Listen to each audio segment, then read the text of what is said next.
Hello, and welcome to this week's five-star pot splash? Yeah, that's it. You getting there. I'm getting there. Anyway, I'm your host, the Toddfather, and joining me as always... the token match-ruining roll-up, Tarky. Ooh, nice. And we're going to do a little brief one about this week's Raw and SmackDown. And Stomping Grounds. We'll mention Stomping Grounds. Yeah, we'll mention Stomping Grounds. So I want to kick it off with the game. Okay. So, do you know how many tickets sold for Stomping Grounds? Probably a third of what they'd have sold back in the Attitude Era.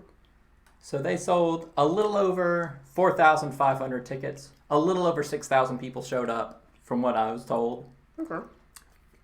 So I'm going to kick you back to the Attitude Era. Their record attendance for a regular show, which is, these are two different things, but I just want to show some numbers. Okay. What do you think that record was? I don't know, 20, 30,000 people. I believe it was 1999. It was 41,000 plus. Nice. So, 41,000 and some change that didn't make it 42,000. Can you guess what this Raw after Stomping Grounds had? Nah, give it to me. All right. 3,500 people and some change, but they had to throw up a lot of tarping. Because, you've seen episodes where there's people here, and then the second story, there's people there. The entire second story was tarp. For that episode, this week's most recent episode of Raw. And Stomping Grounds was actually a decent show. It had decent matches, not a whole lot of zaniness and buck wild bad stuff happened. It just also was not advertised very well. I don't know.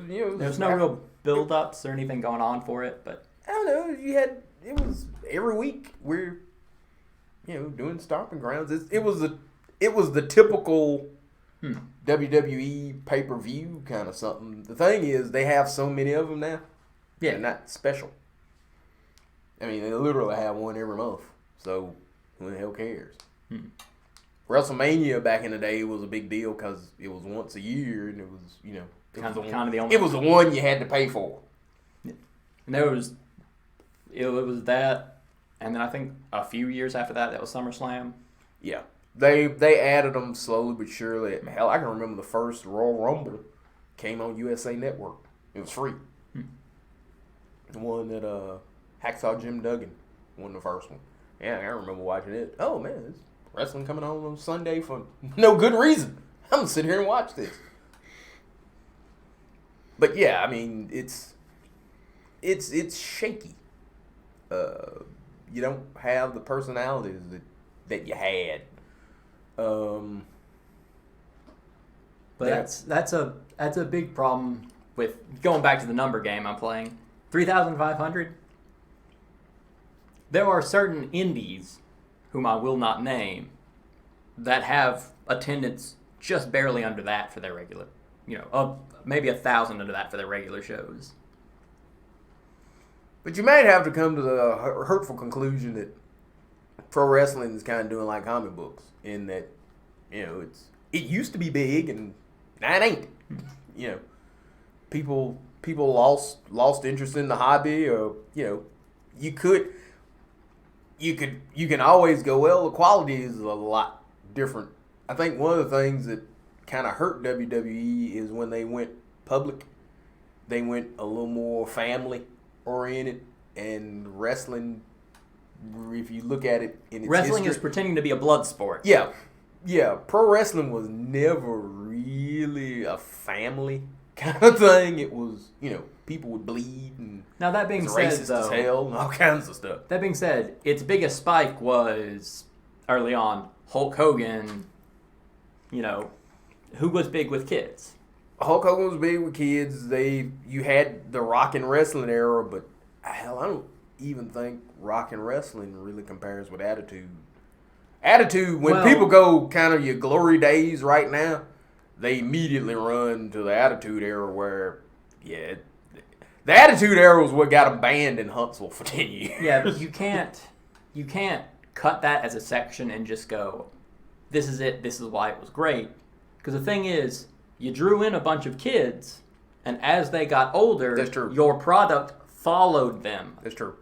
With the things they were becoming interested in. Because at first it's like, oh, he's a hero. And as you got older, you started thinking more dramatically, more... Everything is always the end of the world when you're a teenager. I give you that. And it built up, and it followed the stream. But the thing is, when they wanted new fans, they went back to kids, and it lost everybody that they had. Yeah.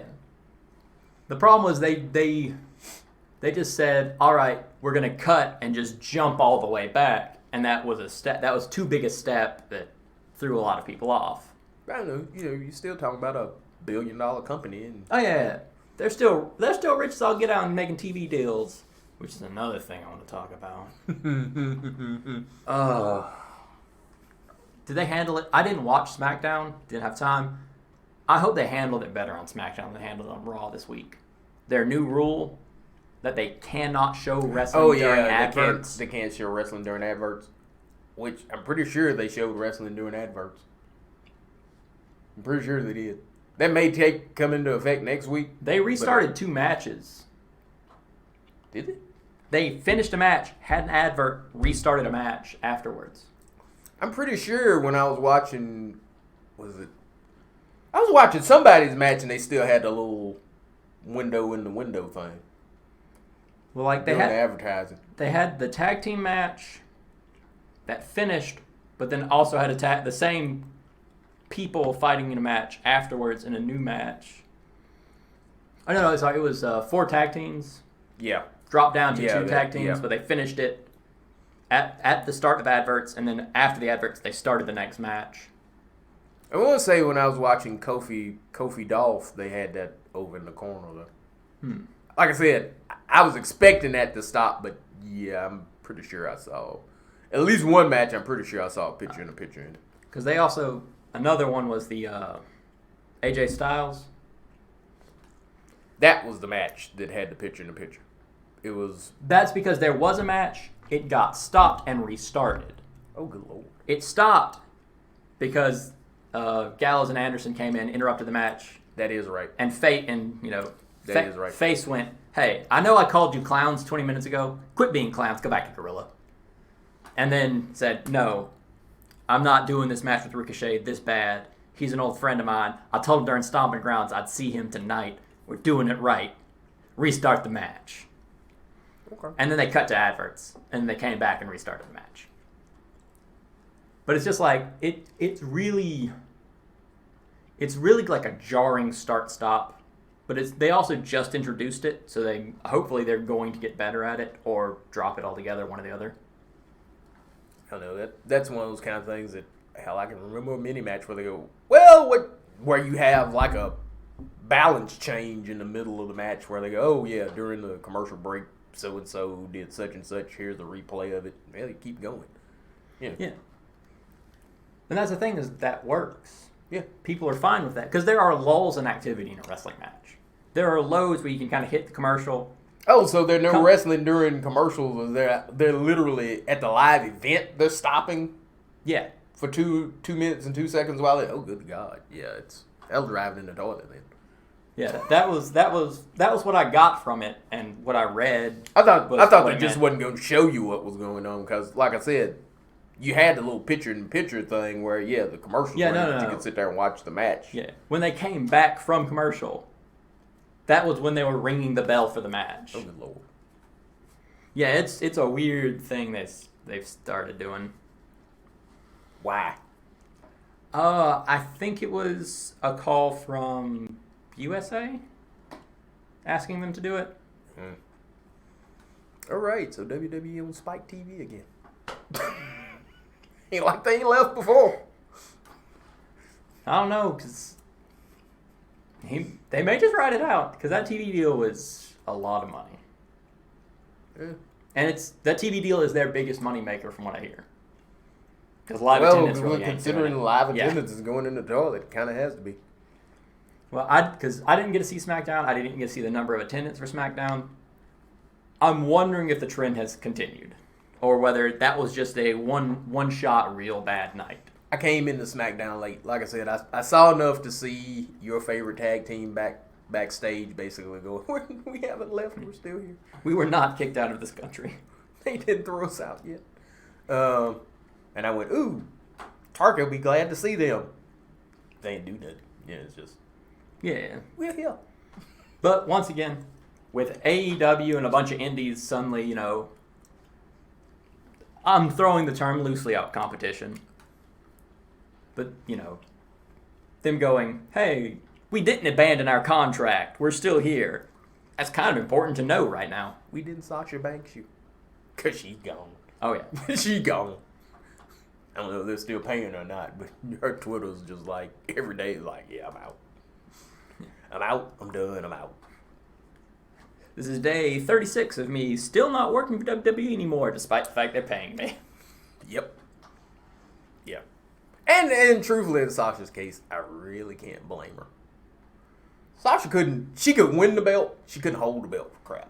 Yeah, she'd win the belt, and Charlotte Flair would go, hey, is it my turn yet? And Sasha Banks would go, yeah. Sometimes she'd win it as a pay-per-view and lose it that next night. I mean, she does not. I don't think I ever saw her successfully defend her title. I got my title last year. I got a title last year. Grand opening, grand closing. I guess that would be some good news this week, though.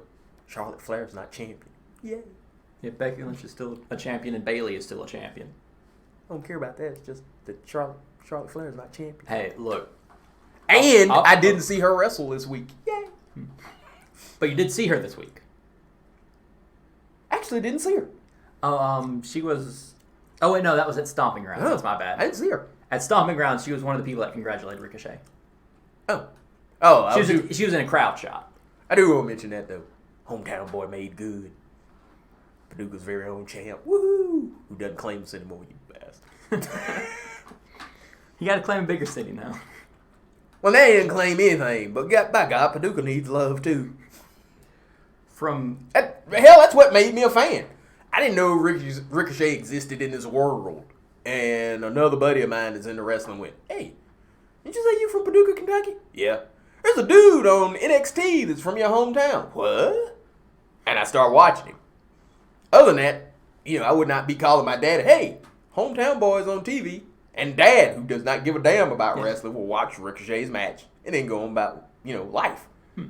So, Man, that boy threw himself in the air a whole lot. All right. He's damn good. He's damn good. He's damn good at throwing himself in the air. He is damn good. I was proud to see him beat Samoa Joe. I will get on his Twitter every now and then and go, what the hell did you call him to? See, I'm actually just a smidgen surprised about you being proud of him for taking Samoa Joe. What, because I like Samoa Joe? No, because he's a smaller guy taking on a big, brutal beast guy, and you're just like, he's doing it. He's not Rey Mysterio. He's not Rey Mysterio. Yeah, that's the thing is, I ain't seen Samoa Joe pick up a car. I've seen Mark Henry pick up a car. Man, pick up a car, he puts his hands on you, it's over. The day that Samoa Joe picks up a car, I would be less inclined to think Ricochet can beat him. You can't hold him down. That man picked up a car. But right now, you're just like, that man threw 175 pounds of man in that man's face. Yeah, that man will go down. Speed kills. I will give you speed kills, and Samoa, as big as he is not that hulking Bobby Lashley kind of, I just threw, 200 pounds. I'm pretty sure Bobby Lashley curls 200 pounds. That ain't gonna do it. Yeah. Unless you hit him in the diaphragm, knock his wind out or something. You ain't holding that big sucker down for no 3 seconds. You give it up. Unless you hit him directly in the small of the back, and then he shouts, I received an injury that will lay me out on the ground for exactly 4 seconds, and then falls. You can accidentally give him the wrong kind of pile driver and do some damage to his neck, and then you'll beat him. But other than that, oh God, I thought I could hold him, but I couldn't. Oh! Yeah, I'm pretty sure I broke something. Hurry up and cover him so we can get medical attention out here. That way you can beat him. But like I said, I was glad to see Ricochet do his thing. And Samoa Joe has moved on to greener pastures. He's going after Kofi Kingston, so, we can watch him lose there too. You do want him to lose, though. Well, yeah. You don't want Kofi to keep going?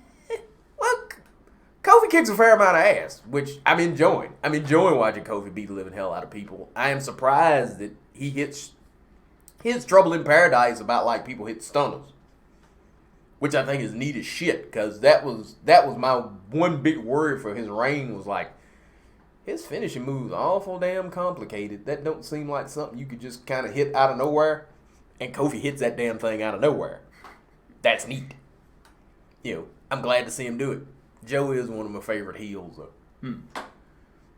I liked him as a heel, you know, in NXT. I liked him back in the day, you know, in ECW. You know, I like Joe as a heel. I really like him beating up Roman Reigns. It's just that was just fun. Roman Reigns right now is kind of in a weird position because he's been put under the heel of the Shane McMahon storyline. Yeah. Which has also been bad for Aleister Black as well. Yeah. Because now Aleister hasn't won a match. Shane's won all the matches for Aleister. You talking about Aleister Black or you talking about... oh, wait. No, you talking about... I'm sorry. Drew McIntyre. Drew McIntyre. That's my bad, dog. Yeah. Yeah, sorry. Drew McIntyre as Flunky don't really work either. He's got... As someone else mentioned this, but I'm going to steal it. He's a lot like Bray Wyatt right now, where he sounds cool and psychopathic. He can't win a match. Right. That's who I'm kind of waiting on to see. Are you just going to keep doing these weird fun houses? Are you actually going to wrestle? Are you injured? What? He didn't do a fun house this week, but his puppets showed up in the background in some scenes. Yeah. Bray does some of the best character work out there. He's got fun character. But the thing is, he'll do it. He's consistently over, and it goes nowhere. But it goes nowhere because they keep booking him to lose. Yeah. Like, he doesn't pick up any steam because they keep taking everything out of the engine. Yeah. Oh, man, he should really be... Nope. Oh, I'm sorry. Let's not say they take everything out of the engine. They just don't put anything new in the engine. So all that cool stuff at the start burns up, and he's got no more gas that got put in. Thing is, his Wyatt family gimmick didn't get old until they had him lose to Woken Matt Hardy, which you kind of sat there and went, yeah, that don't work. It was Broken Matt. Broken Matt was neat on the creepy ass gimmick show he was on. But if you're gonna do Broken Matt Hardy and you're not gonna have a match between him and Bray at his house where you could dump him in the pool of forgetfulness and he come out husky hairs, then you lost the whole damn thing. There was no point. There was absolutely no point to that. That was the beauty of that, was the ability to do wacky stuff. Yeah, they didn't do the fact that promotion was ending and they didn't give a shit.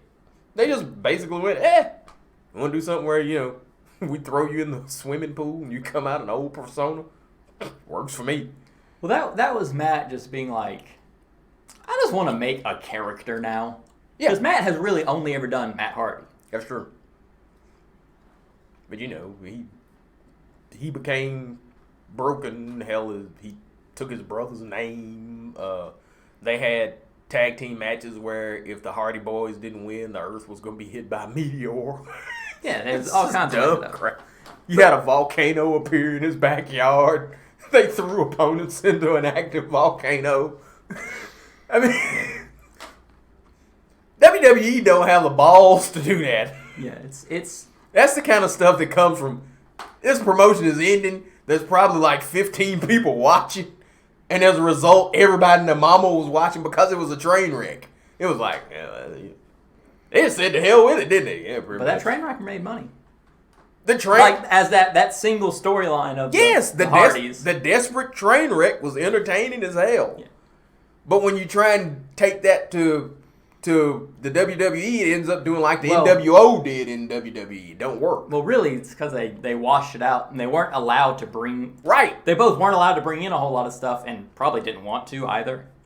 Well, the thing is, that's one of those kind of things where if you're gonna bring that in, you got to bring it in. You got to bring it all in. Yeah, you got to bring in. Work. You got to bring in the whole horse. Two legs don't run. Yeah. For God's sake, dump Bray Wyatt into the pool. The minute they start that feud, I'm sitting there going, please dump Bray in the pool. Dump Bray in the pool. it'd be worth it. Ain't like they didn't have matches at like the White Compound and all that kind of weird crap. Hell, do it at Matt's house. No, see, it would have been fun if they had both gone to the pool and then come out of some kind of well at the compound. This is where this ends up? As long as it came out Husky Harris, I didn't give a damn.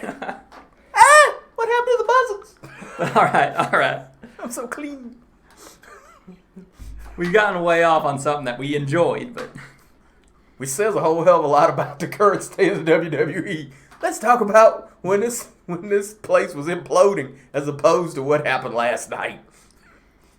Well, it's let's listen to the going out with a bang than going out with a whimper right now, because it's just the crowd numbers going down has me so concerned.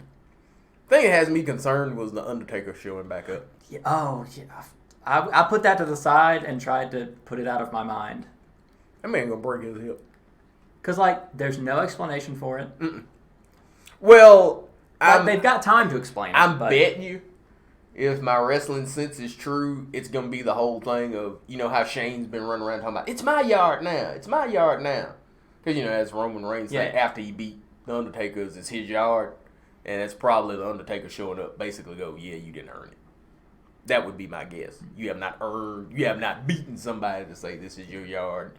And he's going to come in as, you know, like the gatekeeper of the yard. That's what I'm guessing. Because other than that, it makes no damn sense at all. Well, like, the match already got confirmed with no explanation character-wise. No. Other than, you know, Taker showed up, save Roman Reigns. Other than Undertaker showed up, and it's just like, oh, he's still in contract? Oh, okay. Yeah, I'm just going to show up and beat the hell out of somebody every now and then. Yeah. As Drew McIntyre's stock goes, click, click. Drew McIntyre goes, man, really thought pairing up with Shane McMahon would go differently. And then everyone else went, why? Why would you think that? Yeah, you are the flunky. But yeah, I'm it's so weird just because Roman Reigns was supposed to be the guy to, like, retire The Undertaker, and now The Undertaker's showing up to protect him. Well, and the thing is, it's gonna take that's the trick, though, is Taker didn't go away. No. Oh, I retired you. And then he shows up and takes on Triple H, and then he shows up and takes on Goldberg, and now he's back in the... Well, yeah. Retired you means you leave. Yeah, that's another thing where I'm kind of sad about this, because, like, you survived a lot, Undertaker. I really don't want to see you die in the ring.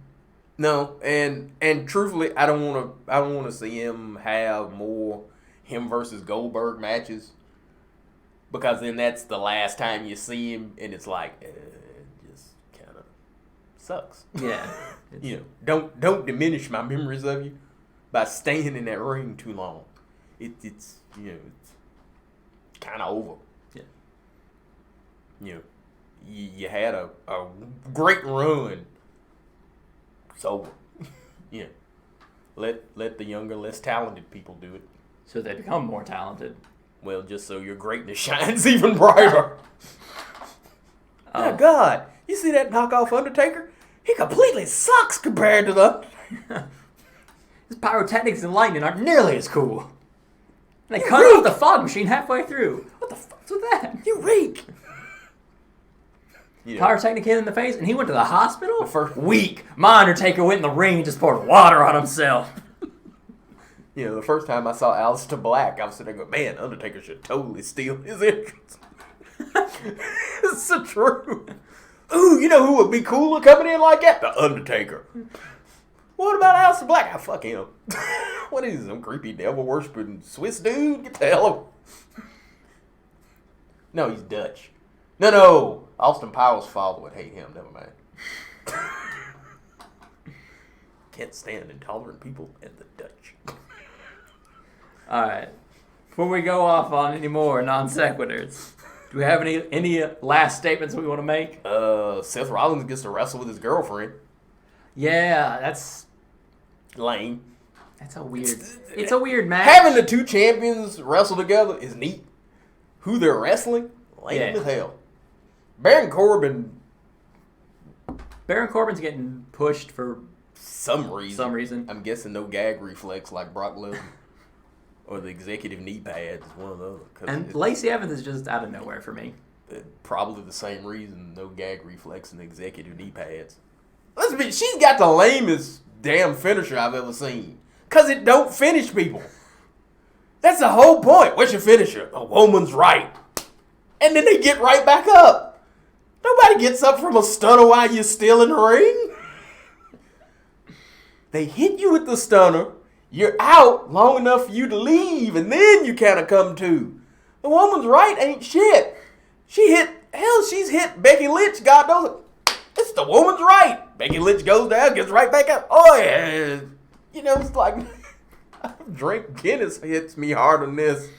Yeah, but Lacey Evans' whole character is also like, I'm a Southern belle. Well, she's rogue with no superpower. Also just being like, I'm pathetically new at this.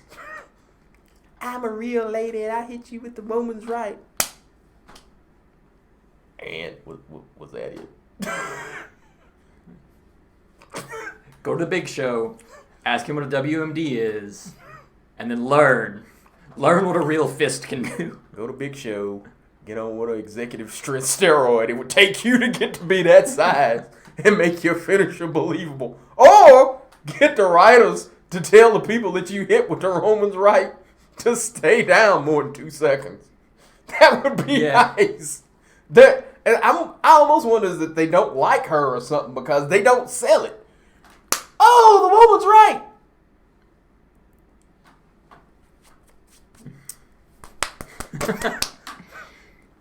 That's the finisher. That's the best she's got. Yeah, and putting that up against a champ is just kind of a weird. You don't. You do against the man. You do it once as this is the champ beating up a jobber, and then let her go somewhere else to get better and come back later. But it's just... I'm almost thinking that they don't have anybody to launch at Becky. Because that was, she's fresh from NXT and she's got the woman's right. Yeah. That, it's about like for those people old enough to have like the old NES pro wrestling game. It's like the lame-ass kick that the one Mongolian dude did. That was his whack-up. Oh, it was his finisher. It's... I mean, that's... Hell, Jake the Snake just did a DDT. His finisher was a DDT, but his DDT was special. Everybody else did it. That was one thing. When Jake the Snake hit you with his, the one was right to just punch you in the face, in the mush. But it's supposed to be special. Hers ain't special. She literally just punched you in the mush. It'll become special over time. Don't worry. I don't think it will. I think she's from NXT. I think that's the best you got. I think that's it. Yeah. But, like I said, Seth gets to hang out with his girlfriend, the man. It'd be weird calling your girlfriend the man. Who's the man? She is. You're damn right. Don't you forget it. Who's the man? We both are. That's how it works. Ooh, then you can have Ric Flair show up and beat the hell out of Becky Lynch for taking... I'm the gatekeeper. Who's the man? Woo! The only person that can be the man is my daughter. Shut up. I hit you with a woman's right. No, now I halfway want to see Ric Flair dressing up as Charlotte to sneak into a match against Becky Lynch. Woo! A hip. That's not Charlotte. That's the Undertaker. That's not the Undertaker, it's Ric Flair. See the dust? What? Wait, hold on. There's only one way to know if it's Ric Flair. She sets down a single razor blade and slides it across, and Rick goes... Wow, this went off the tracks horribly. We went real... That is the last non sequitur. Let's close this thing down. Okay, let's hit this show with a woman's right. No, because then we'll get right back started. No, let's finish it. God damn it, I'll pop you with this. I swear to God. The woman's right should be a left punch. Just fucking weird. This has been the nondescript finisher, Tarky. And the Toddfather. On the 5-star Todd Splash. Shut your mouth before I hit you with the woman's right. That's your left hand. Shut up. See you around. Take it easy.